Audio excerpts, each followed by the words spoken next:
Open the gate. We just want to go and buy food and stuff. What is this place? Guantanamo? Omer, Walid and 700 others wait behind the razor wire encircling the detention centre on the island of Samos. They have no information at all on what's to happen to them, and they feel they're being treated like criminals. Why are we locked up in here? Is this Europe? What about human rights? Why are they detaining us here when they let others through? Between last October and the 19th of March, MSF teams offered assistance to refugees landing on beaches. As soon as the migrants obtained their documents, they would board the ferry to Athens and continue their journey to Europe.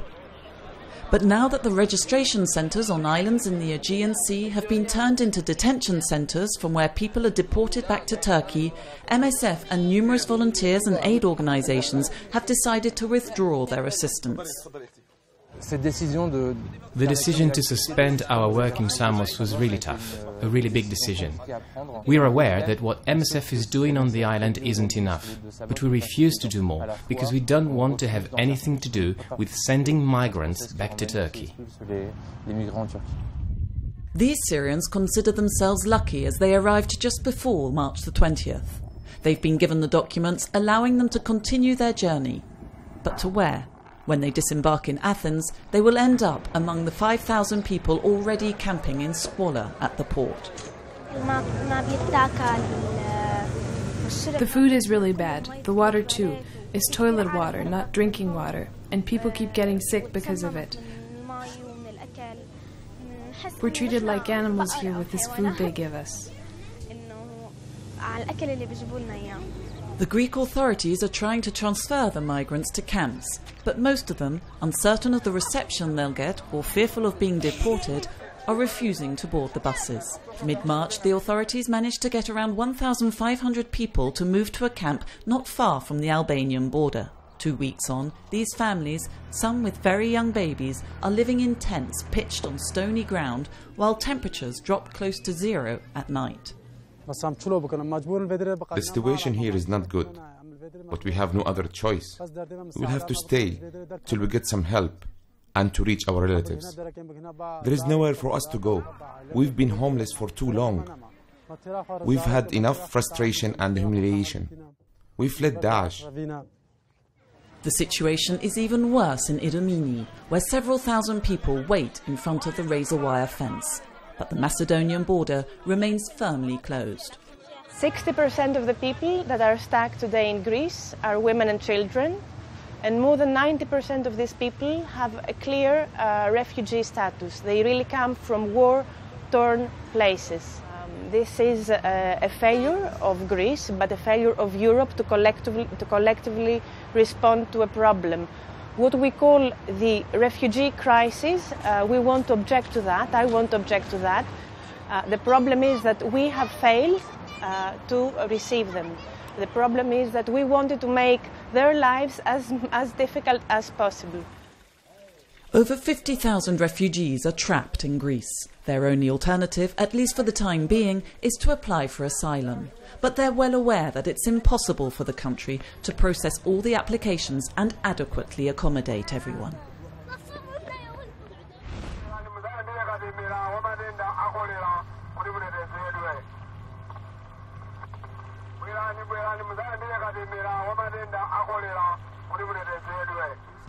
Cholera broke out around Lake Chilwasjön at the end of December. Within just a few months, over 900 people have contracted the disease and 25 have died.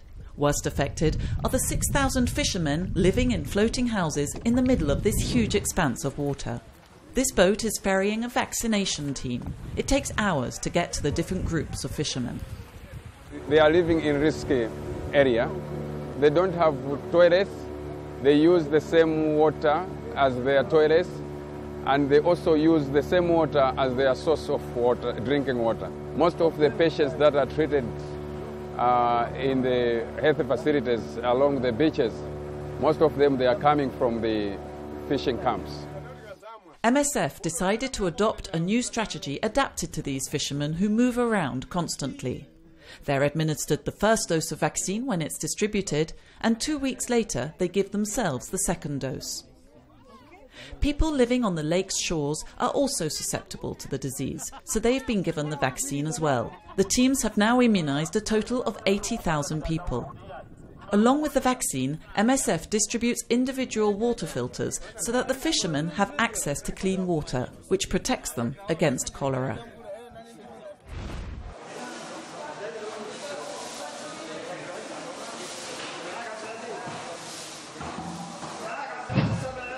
This is the emergency room in Médecins Sans Frontières hospital in Aden.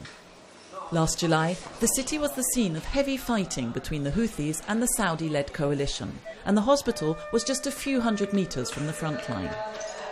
In spite of the signing of a truce mid-April, the situation is still extremely tense, and many people injured during sporadic fighting or by landmines continue to arrive at the hospital. Some of the city's hospitals have reopened, but obtaining supplies remains a real challenge. The airport is still shut, and the only way MSF can get drugs is to ship them in from Djibouti.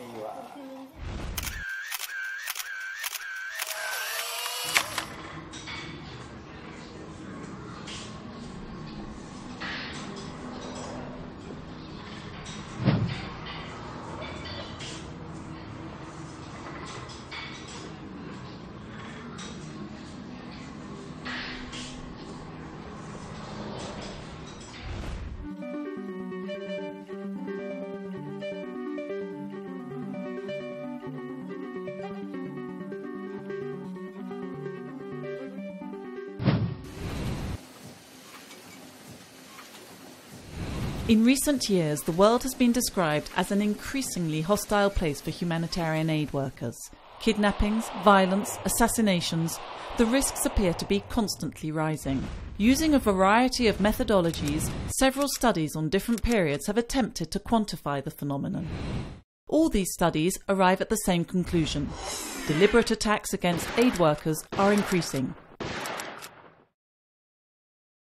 However, several biases distort these conclusions, particularly the use of absolute data.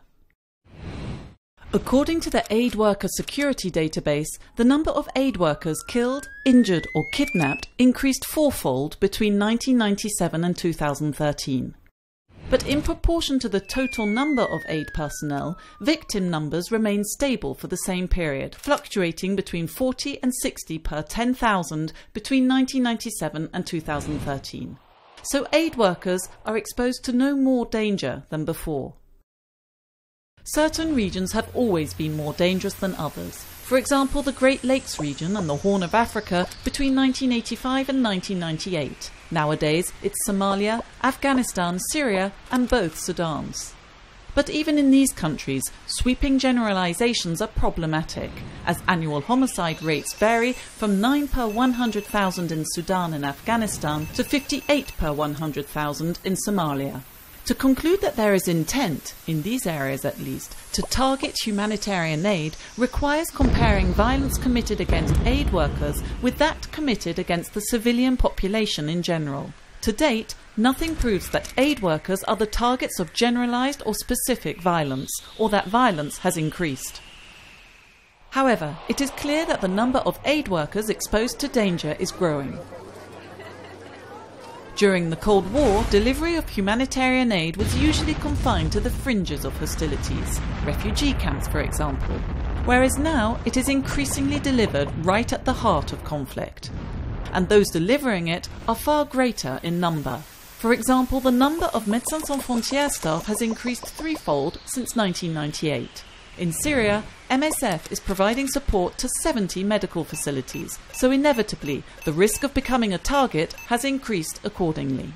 In practice, without qualitative analysis, this plethora of numbers serves to justify the calling in of experts and implementation of more and more procedures. The profusion of guides, protocols and rules puts the focus on protecting institutions rather than aid workers.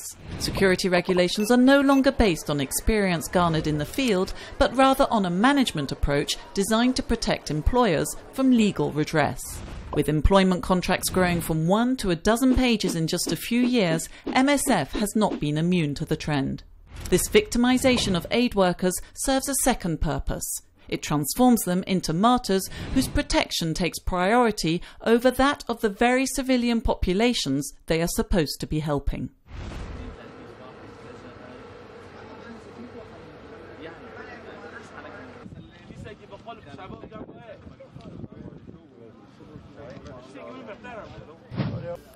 Tous les migrants à peu près, ils ont quitté leur pays à cause de la guerre. Et moi personnellement, même si je suis arrivé avec un visa et j'ai pas fait le parcours, j'ai vécu la même situation.